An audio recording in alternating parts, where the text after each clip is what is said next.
말씀의 제목은 믿음에 굳게 서서 강건하라입니다. 고린도전서 16장 13절 이하의 말씀을 가지고 함께 은혜를 나눕니다. 제목을 한번 따라해 주세요. 믿음에 굳게 서서 강건하라. 믿음에 굳게 서서 강건하라. 사람들이 겉으로 보기에는 강한 것 같지만 누구나 약한 부분을 갖고 있습니다.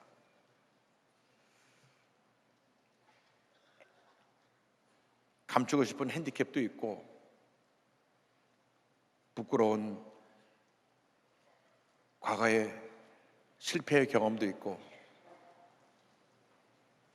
끊임없이 그를 괴롭히는 깊은 상처도 있습니다. 그러나 우리가 기억해야 될 것은 예수를 믿고 난 다음 그러한 나의 약함이, 핸디캡이, 상처가, 과거의 실패가 더 이상 나를 붙잡을 수 없다고 하는 것입니다. 우리는 이미 새 사람이 되었습니다. 우리는 믿음에 굳게 서서 강건한 모습으로 전진해 나가야 합니다. 위대한 하나님의 사람 엘리야가 큰 일을 행하고 나서도 그 말 한마디에 무너졌습니다. 이스라엘 왕비가 내일 이맘때쯤 너도 그들처럼 죽겠다고 하는 그 말 한마디에 두려움이 들어와서 마음이 무너지고 하나님 앞에 기도했습니다. 저를 빨리 좀 데려가 주시옵소서. 요즘 말로 말하면 인생 못 살겠습니다. 나 좀 빨리 천국에 데려가 주세요. 이렇게 고백한 것 같습니다. 그러나 우리가 어떤 문제가 다가오고 어떤 어려움이 다가오고 어떤 시련이 다가와도 절대로 마음이 무너지면 안 되고 절대로 약해지면 안 되고 절대로 포기하면 안 되고 절대로 뒤로 물러가면 안 됩니다. 우리는 주님 안에서 위대한 하나님의 사람으로 승리자의 삶을 살아야 되는 것입니다. 사도 바울이 고린도 교회에 편지를 2번 보냅니다. 첫 번째 편지가 고린도 전서이고 두 번째 편지가 고린도 후서입니다. 첫 번째 편지 마지막 부분에 승리하는 신앙생활의 비결에 대해서 이렇게 말씀하고 있는 것입니다. 첫째로 믿음에 굳게 서라. 믿음에 굳게 서라. 고린도전서 10장 13절입니다. 깨어 믿음에 굳게 서서 남자답게 강건하라. 깨어라. 절대로 영적으로 잠자지 말고 깨어있어라. 깨어있어라. 영적으로 늘 긴장하고 깨어있으라는 것입니다. 우리 신앙생활의 위기는 언제 오느냐? 영적으로 잠을 잘 때 오는 것입니다. 우리가 처음 예수 믿을 때 그 마음에 기쁨이 있습니다. 은혜가 있습니다. 감사가 있습니다. 그래서 늘 예배드리기를 힘쓰고 기도하기 힘쓰고 교회 행사에 열심히 참여하고 열심히 섬기고 모든 일에 앞서갔던 그 모습이 어느 순간부터 그 모습에 그런 열심이 사라질 때가 있습니다. 자기도 모릅니다. 어느 날 열심히 사라졌어요. 예배에 대한 간절함도 없고 기쁨도 없고 감격도 없는 것을 느낄 때가 있습니다. 바로 그것이 영적인 잠을 잘 때인 것이라는 것을 잊지 말길 바랍니다. 주일날이 되면 아침부터 일어나서 단장을 하고 오늘 교회 가는 날인데 어떤 옷을 입을까? 이걸 꺼내보고 그런 때가 엊그제 같은데 벌써 또 주일이 왔어. 내가 그래도 교회 집사인데 안 가면 안 되겠지? 이러고 교회를 나왔다고 하면 그는 영적으로 잠을 자고 있다는 것을 본인이 스스로 깨달아야 합니다. 여기는 한 분도 안 계시지만 저쪽 가면 몇 분 있을 거예요 아마. 영적인 잠에서 깨어나기를 바랍니다. 늘 긴장해야 되는 것입니다.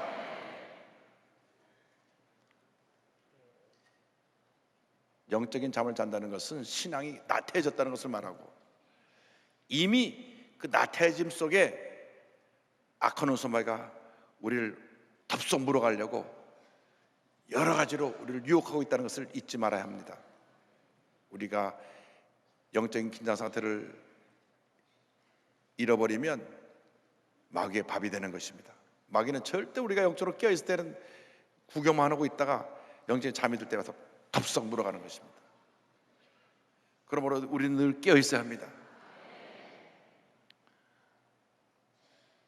체조 선수들이 늘 신경 쓰는 것이 몸무게입니다.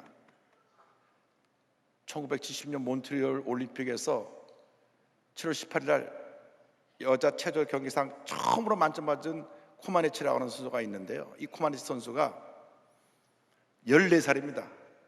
루마니아 공산치하에 있던 그 나라의 14살짜리 이 소녀가 키는 153cm, 몸무게 39kg.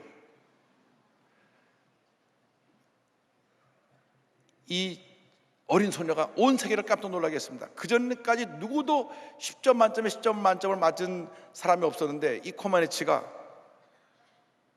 10점 만점 2단 평행봉 9위를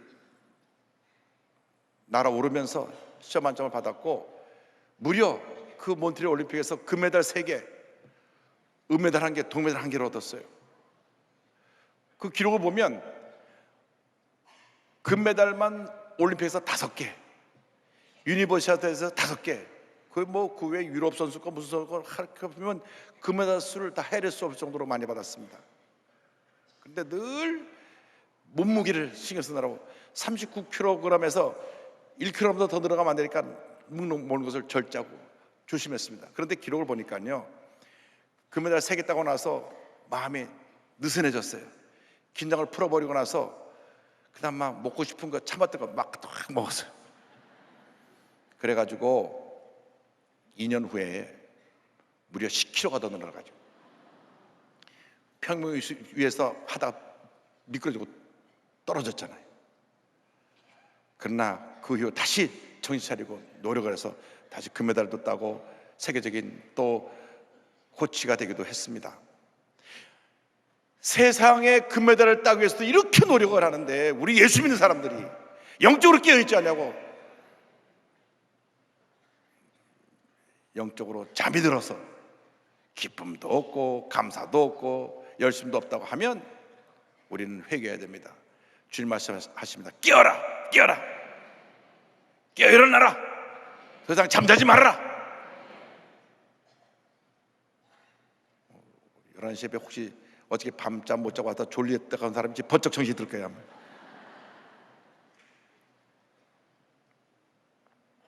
예수님 말씀하셨습니다. 마태복음 24장 42절에 그러므로 깨어있으라, 어느 날에 너희 주가 임할런지 너희가 알지 못함이니라. 깨어있으라, 깨어있으라.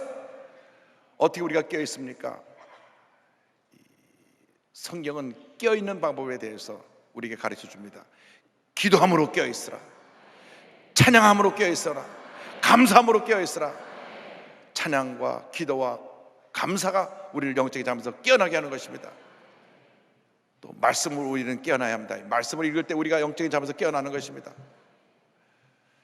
늘 우리는 깨어 있어야 됩니다. 깨어 있어야 돼요. 운전하는 사람이 졸면 대형 사고가 나잖아요.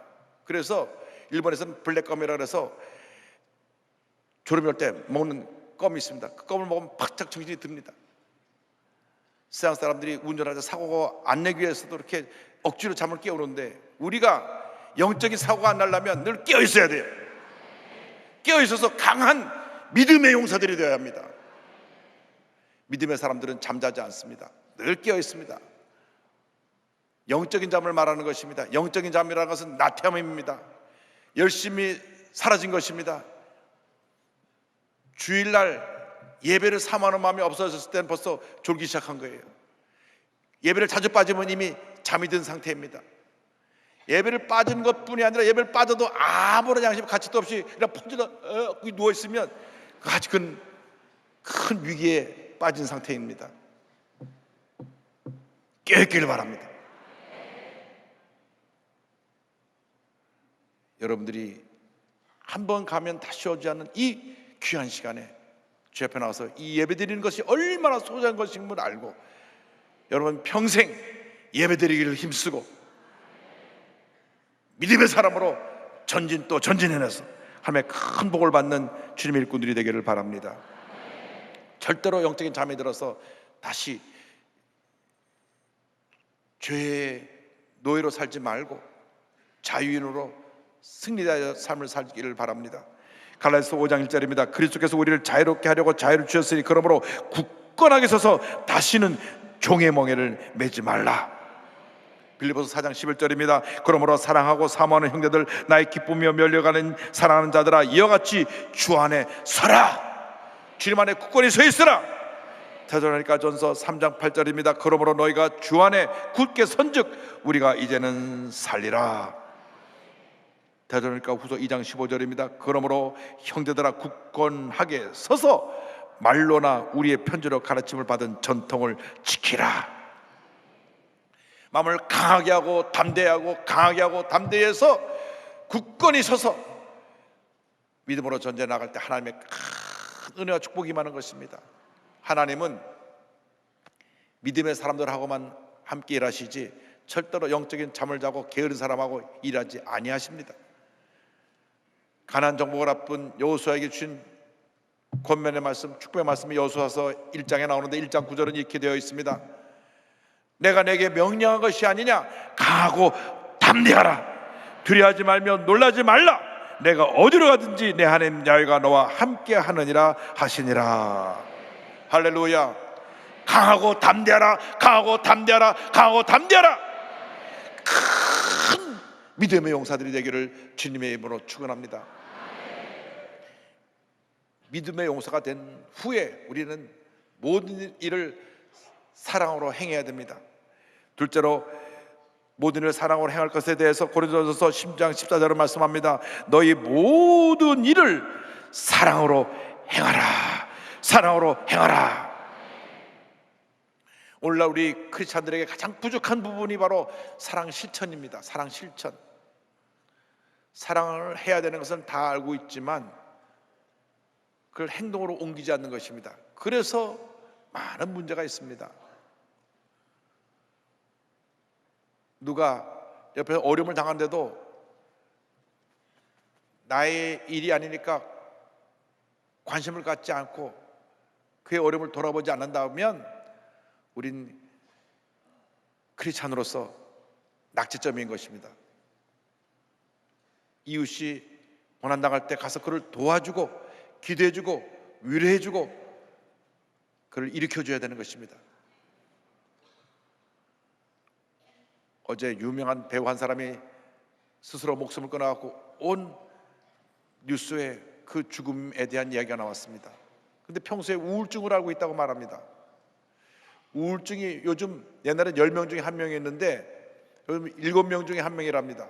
그러니까 7사람 중에 한 사람은 우울증 증세가 크고 작든 간에 있는 것입니다. 우울증 고치려면 어떻게 해야 되느냐? 우리 순복음교회 와서 주여 삼 차면 됩니다. 할렐루야.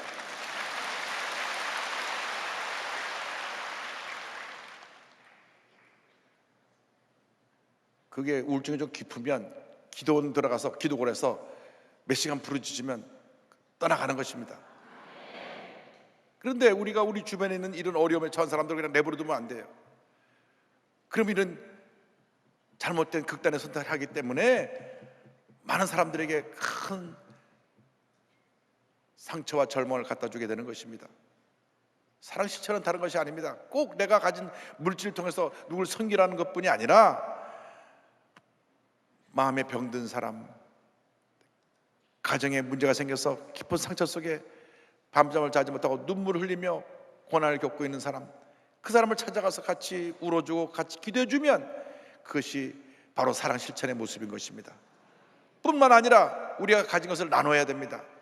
우리가 너무나 많은 것을 갖고 있잖아요. 나누라는 말하면 아멘이 없어져요. 갑자기 조용해요. 여러분 다 부자잖아요. 여러분 다 부자지 않습니까? 부자예요. 왜? 온 우주 만물을 다 갖고 계신 하나님 아버지가 우리 아버지니까 얼마나 부잣집 아들을 자녀로 우리가 태어났습니까? 여러분 다 복덩어리가 된 거예요. 큰 부자가 됐으니 마음의 부자가 되어서 이제는 사랑을 실천하며 살아야 되는 것입니다. 고린도전서 13장 14절로 말씀합니다. 그런즉 믿음, 소망, 사랑, 이 세 가지는 항상 있을 것인데 그 중에 제일은 사랑이라. 믿음이 신앙생활의 뿌리라고 한다면 소망은 큰 줄기가 되고 사랑은 열매가 됩니다. 그런데 깊이 뿌리를 내리고 나무가 높이 뻗어 올렸는데 열매가 없으면 그것이 무슨 의미가 있습니까? 사과나무에 사과가 안 열리면 그 사과나무가 무슨 의미가 있습니까? 포도나무에 포도가 안 열리면 그 포도나무가 무슨 의미가 있습니까? 마찬가지로 크리스찬 나무에 사랑의 열매가 없으면 그것이 어떻게 크리스찬이라고 할 수 있습니까? 여러분, 지금까지 내게 누가 뭘 주는 사랑만 이기적으로 생각하고 그것에만 만족했다고 하면 오늘부터는 그 모습을 바꿔서 남이 나를 알아주든지 안 알아주든지 간에 내가 받은 것을 나누고 또 나누고 또 나눌 수 있는 그러한 은혜가 있게 되기를 바랍니다. 진정한 사랑은 희생입니다. 희생, 섬김, 나눔, 낮아짐, 이것이 사랑입니다. 정말 사랑하니까 또 주고 또 주고 또 줘도 더 주고 싶은 거예요. 왜? 사랑하니까. 그것이 부모의 자식을 향한 내리사랑입니다. 남들은 저 집 애가 문제가 많아 해도 자기가 눈에 보기에는 이 세상에 둘도 없는 내 새끼인 것입니다. 그게 부모 사랑이에요. 여러분, 이 사랑을 갖고 이웃을 사랑하게 되기를 바랍니다.